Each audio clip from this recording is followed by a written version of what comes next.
Hello, good morning, അസ്സലാമു അലൈക്കും. എല്ലാവർക്കും സുഖമല്ലേ? ആദ്യമായിട്ടാണ് ഞാനൊരു വോയിസ് ഓവർ ഇടുന്നത് കേട്ടോ. ഇത്ര ലോങ് വീഡിയോയ്ക്ക് എന്തെങ്കിലും തെറ്റുകുറ്റങ്ങളൊക്കെ ഉണ്ടെങ്കിലൊന്ന് പറഞ്ഞു തരണേ.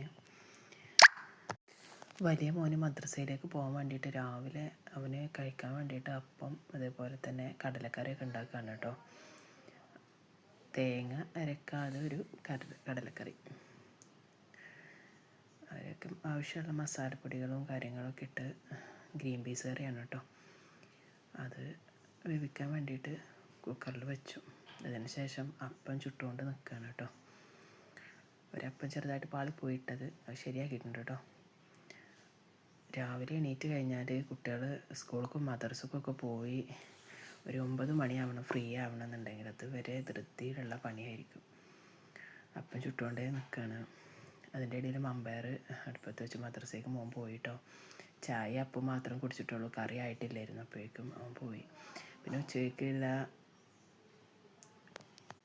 മത്തൻ കറിയാണ് ഉണ്ടാക്കിയത് കേട്ടോ. അത് കറിയായി. അതിന് ശേഷം കടലക്കറിയായി. നല്ല ടേസ്റ്റാണ് കേട്ടോ. ഇങ്ങനെ ഒന്ന് കടലക്കറി ഉണ്ടാക്കി നോക്കണം. എപ്പോഴും നമ്മൾ തേങ്ങ അരച്ചിട്ടില്ല, ആവശ്യത്തിനുള്ള ഉപ്പ് ചേർത്തിട്ടുണ്ട് കേട്ടോ. ഞാൻ അടുപ്പത്താണ് തീ മൂട്ടുന്നത്. എനിക്കിഷ്ടമാണ് അടുപ്പ് തീ മൂട്ടിയിട്ട് യൂസ് ചെയ്യാൻ വേണ്ടിയിട്ട്.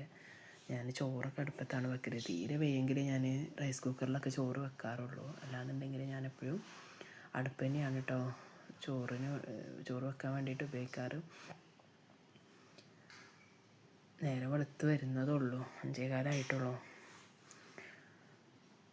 അരി കഴുകി അടുപ്പത്തിട്ടു. പെട്ടെന്ന് പണികൾ കഴിച്ചാൽ പെട്ടെന്ന് പണികൾ വീണ്ടും ആവുള്ളൂ. പാത്രമൊക്കെ ഇഷ്ടം പോലെ മോറാനുണ്ട്. എൻ്റെ ഇടയിൽ ചോറ് തീമട്ടു. ഞാൻ പെട്ടെന്ന് പോയി നിസ്കരിച്ച് വന്നപ്പോഴേക്കും 5:30 കഴിഞ്ഞിട്ടുണ്ടായിരുന്നു. ഇനി വേവിച്ച മമ്പയർ തൂമിച്ചുകൊണ്ട് അതിലേക്ക് ഇട്ടു. അതിലേക്ക് കുറച്ച് പയർ വേവിച്ച് വെച്ചിട്ടുണ്ടായിരുന്നു, അതിട്ടു. കുട്ടികൾക്ക് ഭയങ്കര ഇഷ്ടമാണ്, നല്ലോണം കഴിക്കും ഭക്ഷണം. ഞാൻ അവർക്ക് കൊണ്ടുപോകാൻ വേണ്ടിയിട്ട് അങ്ങനെ ഉണ്ടാക്കിയാണ്. അതുപോലെ തന്നെ ഞാൻ വഴുതനങ്ങ ഉണ്ടാക്കാറുണ്ട് കേട്ടോ. വഴുതനങ്ങ അതുപോലെ മെഴുക്ക് വരട്ടി ഉണ്ടാക്കാറാണ് പതിവ്. ഭയങ്കര ടേസ്റ്റാണ്. നിങ്ങൾ ജസ്റ്റ് ഇങ്ങനെ ഒന്ന് ഉണ്ടാക്കി നോക്കൂട്ടോ. എന്നിട്ട് ഫീഡ്ബാക്ക് അറിയിക്കണേ. ഒന്നും ഒരേപോലെ നമ്മൾ ഭക്ഷണം ഉണ്ടാക്കി കഴിഞ്ഞാൽ നമുക്കെന്നെ ബോറടിക്കില്ല. ജസ്റ്റ് ഒരു വെറൈറ്റി ആയിട്ടാകുമ്പോൾ എല്ലാവരും ഒന്ന് ടേസ്റ്റ് ചെയ്ത് നോക്കും ചെയ്യും. നമുക്കും തന്നെ പച്ചക്കറികൾ കൊണ്ടുവന്ന് കുട്ടികളെ എങ്ങനെയും കഴിപ്പിക്കണ്ടേ. പിന്നെ അതിൻ്റെ ഇടയിൽ ഉമ്മാക്കുള്ള ചായയും ഭക്ഷണമൊക്കെ കൊടുത്തു കേട്ടോ. എപ്പോഴേക്കും മെഴുക്ക് വരട്ടിയായി. നല്ല ടേസ്റ്റ്. അങ്ങനെ ഒന്ന് എല്ലാവരും ട്രൈ ചെയ്ത് നോക്കണേ. അതിന് ശേഷം ചോറ് ഊറ്റാൻ നിന്നപ്പോഴേക്കും ചോറായിരുന്നു. ചോറ് ഫുള്ള് ഊറ്റി. പിന്നെ ക്ലീനിങ്ങിൻ്റെ ടൈമാണ്. പാത്രം മോറി അതുപോലെ തന്നെ ഗ്യാസ് അടുപ്പ് കഴുകി തുടച്ച് വൃത്തിയാക്കി. എനിക്കെപ്പോഴും ഗ്യാസ് അടുപ്പ് ഇങ്ങനെ വൃത്തിയിൽ ഇങ്ങനെ കാണുമ്പോഴാണ് ഒരു സന്തോഷം, മനസ്സിക്കൊരു സന്തോഷം എപ്പോഴാവുക. ഇനി കുളിക്കാനുള്ള വെള്ളം അടുപ്പിലേക്ക് വെച്ചതിന് ശേഷം ഞാൻ കുട്ടികൾക്ക് സ്കൂളിൽ കൊണ്ടുപോകാനൊക്കെ എടുത്ത് വെച്ചിട്ടോ. പിന്നെ അടിച്ചു വരാൻ വേണ്ടിയിട്ടൊന്ന് ഇറങ്ങി മിറ്റടിച്ചു വരികയാണ്. നല്ല കരിയിലുണ്ടായിരുന്നു കേട്ടോ. എന്നൊക്കെ കാറ്റടിച്ചിട്ട് ഞാൻ കുഴിച്ചിട്ട മാവ് പൂത്തു. അപ്പോൾ ജസ്റ്റ് അതൊന്ന് വീഡിയോ എടുത്തതാണ്. അതുപോലെ തന്നെ കാന്താരി ഉണ്ട്, ചെറിയൊരു തൈ കാന്താരി ഉണ്ട്. നമുക്ക് ആവശ്യത്തിന് കാന്താരി എന്ന് കിട്ടും. അതേപോലെ തന്നെ പച്ചമുളകിന് ചെറിയ 2 തൈ ഉണ്ട്. അതൊന്നും ആവശ്യത്തിന് പച്ചമുളക് എന്ന് കിട്ടാറുണ്ട്. അങ്ങനെ അടിച്ചു വരിയൊക്കെ ക്ലീനായി.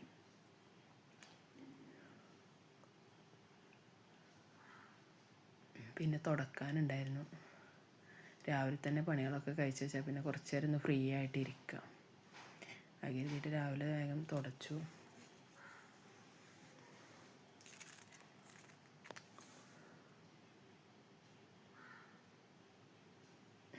വീടൊക്കെ ഫുള്ള് ക്ലീനായി.